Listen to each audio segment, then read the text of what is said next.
हरिः ॐ। यथा वै हविषो गृहीतस्य स्कन्दति एवं वा एतदश्वस्य स्कन्दति यन्निक्तमनालब्धमुत्सृजन्ति यत्स्तोक्या अन्वाहा सर्वहुतमेवैनं करोत्यस्कन्दाय अस्कन्नघुं हि तत् यद्धूतस्य स्कन्दति सहस्रमन्वाः सहस्रसंमितः सुवर्गो लोकः सुवर्गस्य लोकस्याभिजित्यै यत्परिमिता अनुभूयात् परिमितमवरुन्धीता अपरिमिता अन्वाः अपरिमितः सुवर्गो लोकः सुवर्गस्य लोकस्य समष्ट्यै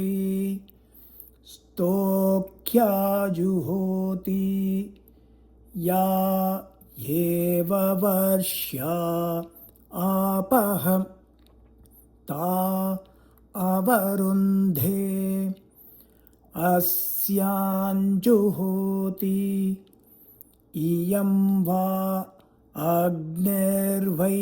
ईश्वानरः अस्यामेवैनाः प्रतिष्ठापयति उवाचः प्रजापतिः स्तोक्यासु वा अहमश्वमेधगुं सग्स्थापयामि तेन ततः सग्स्थितेन चरामीति आग्नये स्वाहेत्याह आग्नय एवैनं जुहोति सोमाय स्वाहेत्याह सोमायैवैनं जुहोति सवित्रे स्वाहेत्याह सवित्रयेवैनं जुहोति सरस्वत्यै स्वाहेत्याह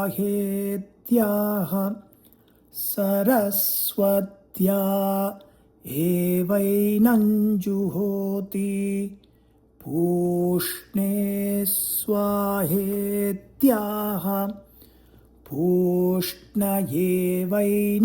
जुहोति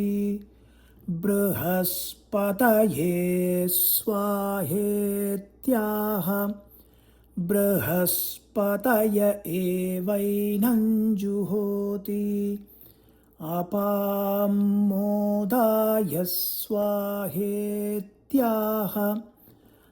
आद्भ्य एवैनं जुहोति वायवे स्वाहेत्याह वायव एवैनं जुहोति मित्राय स्वाहेत्याह मित्रायैवैनं जुहोति वरुणाय स्वाहेत्याह वरुणायैवैनं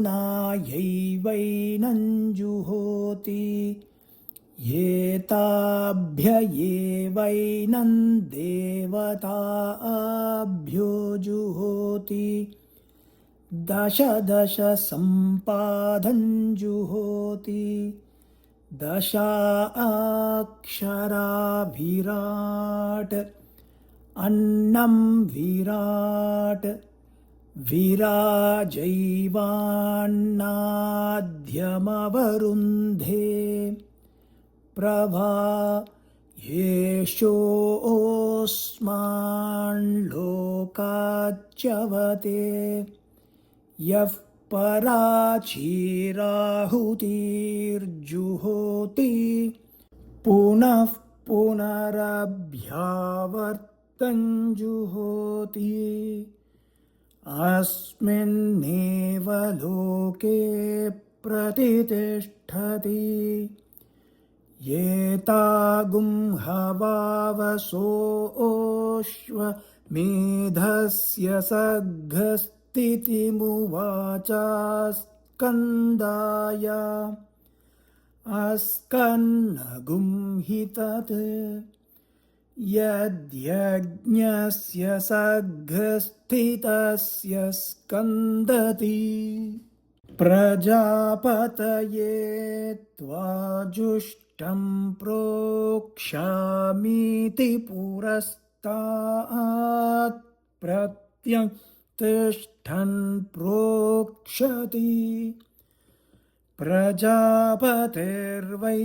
देवानामन्नादो वीर्यावान् अन्नाद्यमेवास्मिन् वीर्यं दधाति तस्मादश्वः पशूनामन्नादो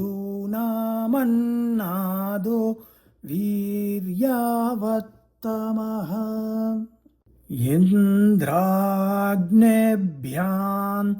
त्वेति दक्षिणतः इन्द्राग्नी वै देवानामोजिष्ठो बलिष्ठौ ओज एवास्मिन् बलं दधाति तस्मादश्वः पशूनामोजिष्ठो बलिष्ठः वायवे त्वेति पश्चात् वायुर्वै देवानामाशुः सारसारितमः जवमेवास्मिन् दधाति तस्मादश्वः पशूनामाशुः सारसारितमः विश्वेभ्यस्त्वा देवेभ्य इत्युत्तरतः विश्वे वै देवा देवानां यशस्वितमाः यश एवास्मिन् दधाति तस्मादश्वः पशूनां यशस्वितमः देवेभ्यस्त्वेत्यधस्तात् देवा वै देवानामपचिततमाः